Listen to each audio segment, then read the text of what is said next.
Olá, nesta aula nós vamos tratar da abordagem comportamental. A abordagem comportamental em VHDL, ela permite a criação, a descrição de hardware por meio de construções comuns em linguagens de programação, estruturas de decisão, estruturas sequenciais de execução. Isso permite que o projetista crie hardware sem se preocupar com o formato final do hardware. Ele tira a preocupação em saber qual é a expressão lógica, qual é o conjunto de portas lógicas que vai ser utilizado para criar esse hardware. Até o momento, nós vimos descrição de hardware como do exemplo da figura. Esse circuito, a gente fala que tem um comportamento concorrente. Então percebam lá na arquitetura que a gente tem o seguinte: a arquitetura lógica de somador completo. Então o somador completo ele tem 3 entradas, o vem 1 da parcela mais à direita, o A e o B da parcela corrente, e tem como saída a soma e o vai 1. Para resolver esse circuito por meio de expressões, nós temos que soma recebe o sinal de A XOR B XOR vem 1, essa é a expressão lógica para soma. E para o vai 1, a gente tem a expressão lógica abaixo. A AND B, OR vem 1, AND A, OR vem 1, AND B. Conforme comentado, tanto soma como vai 1, que são dois sinais de saída do meu circuito, eles recebem os valores ao mesmo tempo. Porque a gente fala que são expressões concorrentes. VHDL, em seu formato tradicional, dessa forma, ele tem um comportamento concorrente. Está acontecendo ao mesmo tempo essa atribuição. Para quem é programador em uma linguagem de programação, vai imaginar que soma vai receber o valor primeiro e vai 1 vai receber o valor na sequência, mas não é isso que ocorre. As duas ocorrem ao mesmo tempo. Então esse é o comportamento padrão de VHDL que a gente chama que é um comportamento concorrente, está acontecendo ao mesmo tempo. Na abordagem comportamental, a gente vai perceber que esse comportamento concorrente ele é quebrado, a gente vai ter um comportamento sequencial. Antes de entrar então na abordagem comportamental, é importante a gente salientar o seguinte, que tanto a abordagem estrutural quanto a abordagem comportamental podem ser usadas em conjunto. Então eu não preciso ter uma arquitetura que tenha apenas abordagem comportamental e estrutural. Eu posso misturar essas duas abordagens. Então aqui eu tenho uma abordagem por meio de expressões lógicas. Eu poderia misturar esse circuito, se for necessário, com ou componentes, usando uma abordagem estrutural.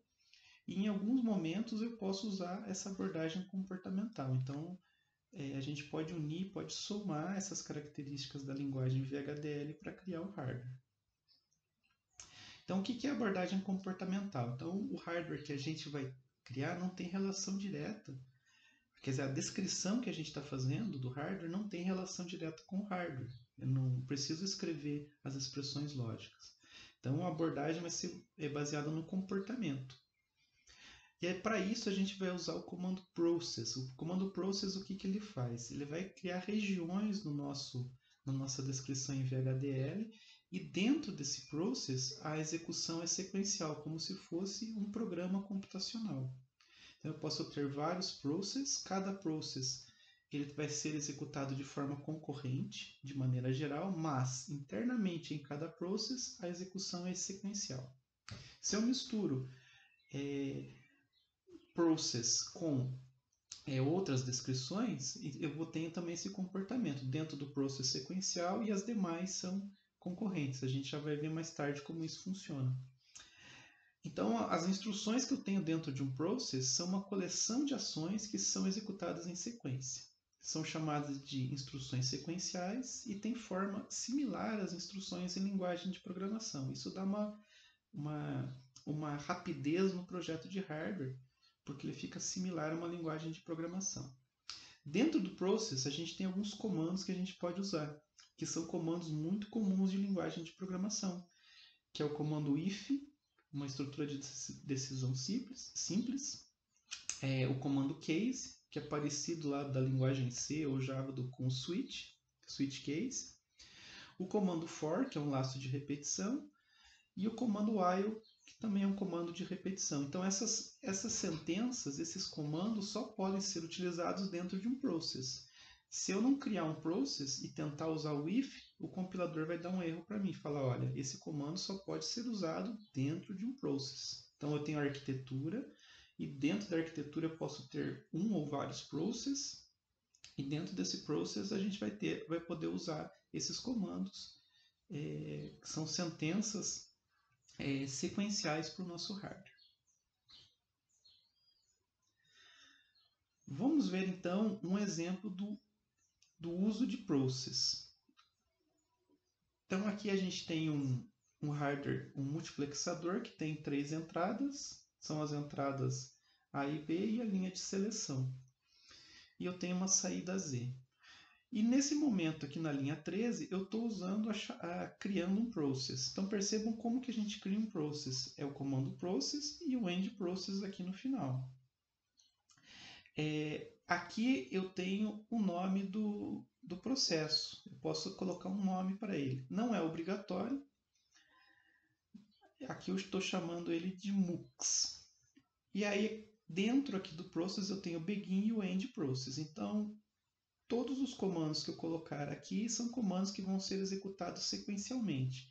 Se eu tiver 5 atribuições, ele vai executar passo a passo, a primeira, a segunda, a terceira, a quarta e a quinta, uma após a outra, e não todas ao mesmo tempo. Para o process, não é obrigatório, mas a gente pode ter também a chamada lista de sensibilidade. O que significa essa lista de sensibilidade? Eu coloco valores aqui que vão fazer com que o process acorde, que ele seja executado. Então esse process ele vai ser executado quando houver uma modificação em um desses sinais de entrada. Percebam que aqui eu tenho o sinal A, B e a linha de seleção. Então eu não preciso colocar a saída aqui na lista de sensibilidade, e sim só. Se houver mudança nos sinais, eu tenho que tomar alguma atitude. Então aqui seria equivalente à linguagem de programação quando a gente tem os eventos. Então eu amarro aqui eventos a um manipulador de eventos. Os eventos seriam as modificações aqui nos sinais de entrada, e aqui o tratamento do evento por meio desse process. Então essa aqui é a lista de sensibilidade. Não é obrigatória, mas a gente pode ter, e muitas vezes ela é muito útil, porque ela vai permitir que o process seja disparado, seja executado quando houver essa modificação. Dentro do process, eu estou usando aqui um comando, que é um comando que só pode ser usado no process, que é o if. Então é o seguinte, if se a linha de seleção for igual a 1, Z recebe A. Então o hardware foi construído dessa forma. Se a seleção for igual a 1, Z recebe A. Se não, Z recebe B. Percebam então que essas duas atribuições aqui, elas não são executadas ao mesmo tempo, vai depender do meu if, apenas uma delas vai ser executada. Então aqui eu quebro aquele modelo de atribuição concorrente de sinal. Nesse momento aqui, como eu tenho a minha estrutura de decisão, ou uma ou a outra vai ser executada. Então essa é a execução sequencial. Se eu tivesse mais atribuições aqui para baixo, seriam na sequência as atribuições acontecendo. Então esse foi o nosso primeiro exemplo do uso do process. Nesse nosso segundo exemplo do process, a gente vê um caso muito utilizado do process. Com o process a gente consegue simular o circuito. Ele é útil porque ele vai permitir que eu insira as entradas e veja o comportamento das saídas em ordem. Se não houvesse um process, eu não poderia simular esse tipo de situação aqui. Que eu faço o seguinte, eu faço a seleção recebe 0, para esse determinado hardware eu tenho um barramento de entrada A e um barramento B, e eu quero saber qual é a saída, então eu coloco aqui um wait for, espere 10 nanosegundos e depois troque a linha de seleção para 1. Se eu não tivesse no Process para fazer a simulação, eu não conseguiria alternar esses dois valores de seleção. Aqui eu consigo por causa desse wait for. E aqui um wait para fazer com que o processo fique em estado de espera. Um processo em estado de espera pode ser acordado por uma modificação dos sinais da lista de sensibilidade. Nesse caso não tem nenhum, então ele vai ficar esperando aqui indefinidamente, porque ele não tem uma lista de sensibilidade. Isso aqui vai ser muito útil, isso é útil quando a gente cria os test benches. Os test benches, para fazer o teste, a gente vai colocando na sequência e quer ver o comportamento. Inclusive, nós já fizemos nas aulas anteriores o uso de test benches para testar o nosso hardware. É isso que a gente está fazendo. Por isso que a gente usava o process, porque a gente torna a execução sequencial. Um detalhe importante que, dependendo da ferramenta de síntese, o que é a ferramenta de síntese? É a ferramenta que pega o resultado da compilação VHDL e cria um netlist. E esse netlist é gravado no hardware. Então, essa ferramenta que faz a gravação. Então, dependendo da ferramenta que faz a síntese, alguns comandos em VHDL eles não são sintetizáveis. Então, eu não consigo passar essa descrição para o hardware. Em algumas situações, o comando wait for, o comando after, que é um comando também de causar atraso no circuito, esses comandos muitas vezes não são sintetizáveis. Então eles servem para simulação, é ótimo para simulação, mas não tem como eu criar um hardware usando esses comandos, colocando uma espera para o hardware em algumas situações. Aí vai depender de cada ferramenta.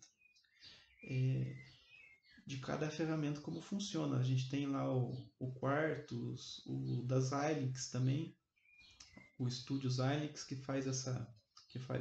permite sintetizar o hardware. Vai depender então da ferramenta. Então, de maneira geral, esses comandos não são sintetizáveis, não são transferidos para o hardware. Aqui um terceiro exemplo é do uso do process. Para isso, então aqui à direita a gente tem esse hardware. O que é esse hardware? É um registrador de 8 bits, então ele armazena 8 bits. Então ele tem uma entrada DI, é um barramento de 8 bits, e tem um barramento de saída também DO, que é a de 8 bits. Temos uma entrada de reset, uma entrada assíncrona, que vai permitir que eu zere o valor do registrador. Ela é assíncrona porque ela não depende do clock, que é a entrada que está representada aqui. Então eu tenho uma entrada de clock, de relógio, e uma entrada assíncrona. Para facilitar aqui, para ficar mais simples o exemplo, ele geralmente tem uma linha de enable, que é para habilitar a escrita ou habilitar o próprio integrado para fazer a leitura. Nesse caso eu tirei do projeto para ficar mais simples, para o código ficar mais tranquilo de entender o funcionamento principal. Então, a partir do momento que chegue uma entrada em DI, na borda de subida do clock, eu vou ter a gravação do valor que está sendo apresentado. E o valor que está armazenado, ele é sempre disponibilizado na saída DO. Esse é o comportamento do meu hardware. Então vamos lá. Temos aqui uma entidade chamada reg8. Reg8, as duas entradas de bit, de um bit só, clock e reset, do tipo stdlogic, e DI e DO são do tipo stdlogic vector, de 7 down to 0, então 8 bits. Aqui, uma abordagem comportamental para o meu hardware. Eu tenho um valor interno, um signal. Esse signal ele vai ser responsável por armazenar, ele vai servir como uma memória interna aqui no meu circuito. Vai ser do mesmo tamanho do barramento de entrada e do barramento de saída. E ele recebe o valor aqui 8 bits iguais a 0. Estou usando a construção x para dizer que esse valor aqui à direita está em hexadecimal. Começa a minha arquitetura. É uma descrição comportamental. Vou ter aqui então um processo chamado atualiza. E esse processo ele vai ser disparado sempre que houver uma modificação no sinal do reset e houver uma modificação do sinal do clock. Cada vez que o clock alternar, trocar de valor, eu tenho esse processo aqui sendo executado.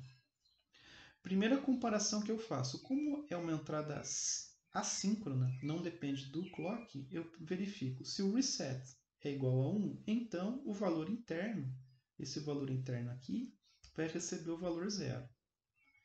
Se não, uso aqui uma rotina de VHDL, Rising Edge. O que é Rising Edge? É o seguinte, essa rotina detecta se o sinal de clock transitou de 0 para 1, se a borda de subida ocorreu nesse momento. Por que houve o disparo desse processo? Foi porque houve uma transição de 0 para 1? Se isso for verdade, o valor interno vai receber o valor que está sendo apresentado lá no barramento de entrada. Vou armazenar internamente o valor. Percebam que pode ocorrer um evento do tipo de borda de descida do sinal. Se houver esse evento, o processo vai ser disparado, porque o clock trocou de valor de 1 para 0. Mas essa comparação aqui vai dar falso. Essa função retorna falso, porque não foi uma borda de subida. Se eu quiser fazer com que o hardware funcione na borda de descida, eu troco essa função aqui para falling edge. Aí eu consigo gravar na borda de descida. Se eu quiser gravar sempre que o hardware que o clock for igual a 1, eu simplesmente coloco o clock igual a 1. Aí ele vai permitir sempre quando o clock estiver em alta, ele vai gravar o sinal, que seria o comportamento de um latch simples, quer dizer, quando o sinal está igual a 1, o clock está igual a 1, ele permite a gravação, só isso basta. Geralmente se usa uma borda de sincronização, a borda de subida ou descida, eu estou usando aqui a borda de subida. Termino o meu process, uma execução sequencial aqui dentro do process, e lá no final eu tenho o valor sendo enviado para a saída. Percebam o seguinte, independente desse process, o valor interno do meu hardware sempre é transferido para a saída. Só o process, nesse caso, que altera o valor. Ele vai alterar o valor dependendo da situação. Então, esse é um exemplo aqui do uso do process para a gente criar um registrador de 8 bits. Percebam que eu não precisei entrar nas questões de lógica tradicional. Como que eu construo um latch? Como que eu construo um flip-flop do tipo D? Vou criar uma abordagem estrutural, vou pegar vários flip-flops do tipo D, 8 flip-flops, e vou criar um componente maior, que é um registrador de 8 bits, seria uma abordagem estrutural.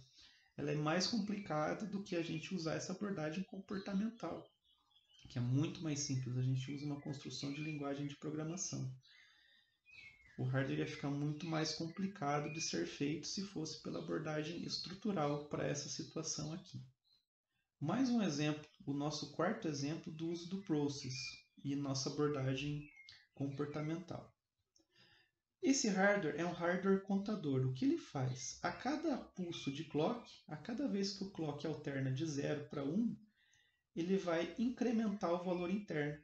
Simplesmente ele faz isso. Reset é uma entrada assíncrona, porque ela vai zerar o valor interno do contador. E aqui a gente tem a saída. É um contador de 4 bits, um barramento de 4 bits na saída. Como que fica o meu hardware?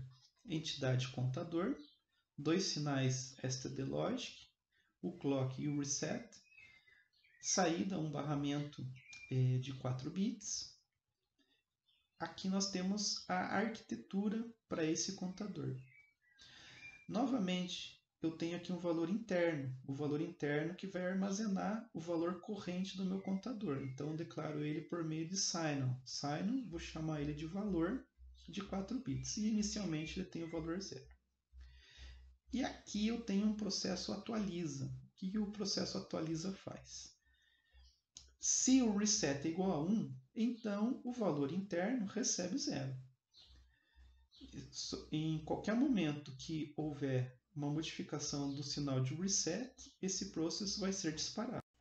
Se o valor de reset for igual a 1, eu vou zerar o valor interno do meu contador. Else, se rising edge, se for a borda de subida do sinal, então eu verifico. Se o valor do meu contador já chegou no máximo permitido, que são todos os bits iguais a 1, igual ao valor 15 em decimal, então o valor recebe 0. Se o valor interno não chegou no valor máximo, o valor recebe ele mesmo mais 1. Ficou um cursor aqui do editor na captura de tela, mas é o valor 0001. Percebam aqui uma construção comportamental de linguagem de programação, muito mais simples do que a gente usar um hardware somador para fazer isso. A gente está fazendo uma soma dos dois valores. Para isso, nós estamos usando aqui essa biblioteca I3E Numeric Standard.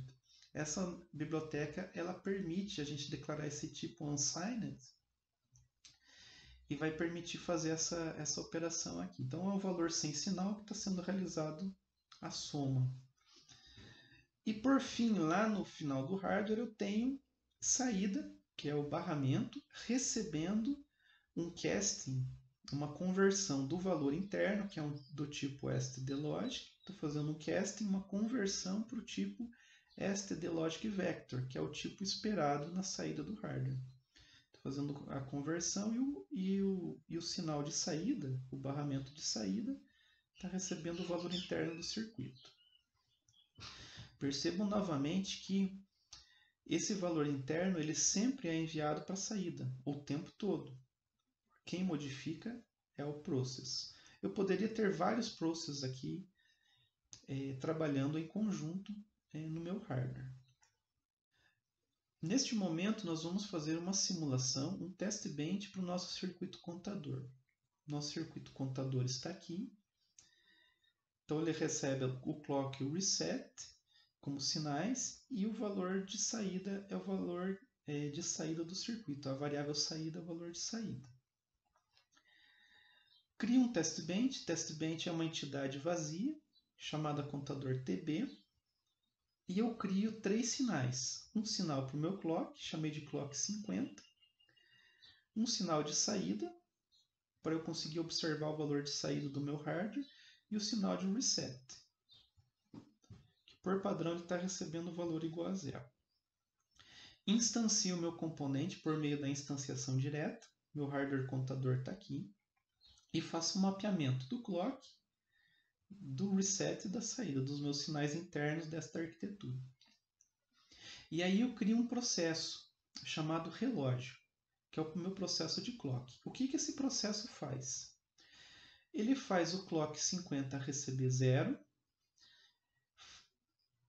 cria um atraso de 50 picosegundos, faço o meu clock receber 1 e depois um atraso de 50 picosegundos. Esse processo ele vai ficar sendo executado na minha simulação. E como vai funcionar?